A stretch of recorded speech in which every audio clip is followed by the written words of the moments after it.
Welcome to ஜெஷ்விகா channel. நீங்கள் எல்லாம் சேமியா கிச்சடியா பண்ணி சாப்பிடுவீங்க, இல்லை பாயசமா பண்ணி சாப்பிடுவீங்க. நாங்கள் கொஞ்சம் க்ரியேட்டிவிட்டியாக ஒன்று பண்ண போகிறோம். அந்த டிஷ் பேர் சேமியா ஆம்லெட். ஃப்ரெண்ட்ஸ், இதோ தண்ணியை நீங்கள் கொஞ்சம் பாயில் பண்ணிக்கோங்க. பாயில் ஆகிக்கப்போ இப்போ சேமியா போடணும். ஓகேயா ஃப்ரெண்ட்ஸ்? ஸோ சேமியா நல்லா பாயில் ஆகிட்டுக்கு ஒரு 2-3 மினிட்ஸ் நல்லா பாயில் ஆகிட்டோம்.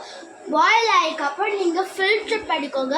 ஃபில்டர் பண்ணிக்கப்போ ஒரு 1 or 2 மினிட்ஸ் நீங்கள் கூல் டவுன் ஆகிக்கப்போ ஃப்ரெண்ட்ஸ் நாங்கள் சேஃப்டியாக தான் இருக்கோம். எங்கள் அம்மா எங்கள் கூட இருந்து கேஸ்லாம் ஆட் பண்ணுறாங்க. ஃப்ரெண்ட்ஸ், சேமியா நாங்கள் ஃபில்டர் பண்ணிக்கிட்டோம். இப்போ ஐட்டம்ஸ் பற்றி பார்க்கலாம். ஃபஸ்ட்டு 2 eggs நாங்கள் எடுத்துக்கணும். மசாலாவில் மஞ்சள் தூள், pepper, Kashmir chilli, garam masala, salt.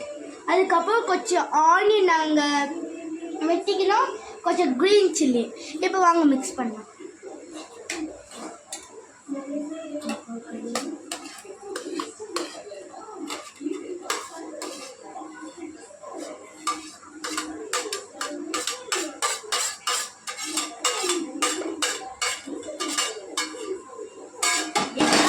நல்லா மிக்ஸ் பண்ணிக்கோங்க.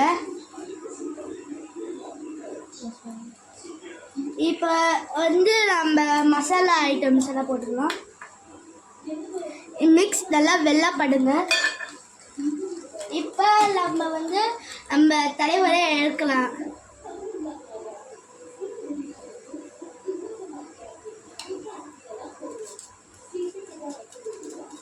நீங்கள் இதில் என்ன முக்கியமாக பண்ணிடணுன்னா நல்லா மிக்ஸ் பண்ணுங்கள். அப்போ தான் உங்களுக்கு நல்லா கிடைக்கும்.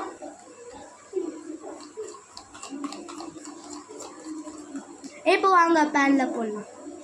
நீங்கள் மிக்ஸ் பண்ணதை இப்போ போட்டுக்கோங்க.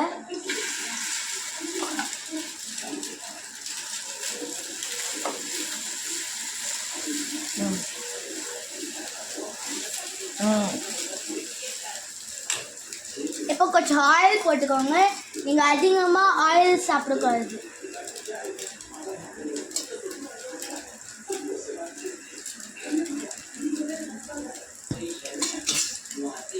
நீங்கள் ஆம்லெட் அந்த மாதிரி எதாவது பண்ணும்போது நீங்கள் ஹையில் வைக்காதீங்க, இல்லைன்னா தீஞ்சு போயிடும்.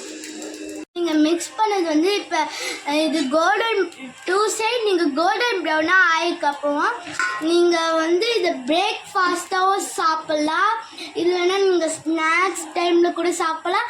இதோட நீங்கள் கெச்சப் வச்சு சாப்பிட்டீங்கன்னா வேறு லெவலில் இருக்கும். இப்போ அவங்க டேஸ்ட் பண்ணி பார்க்கலாம்.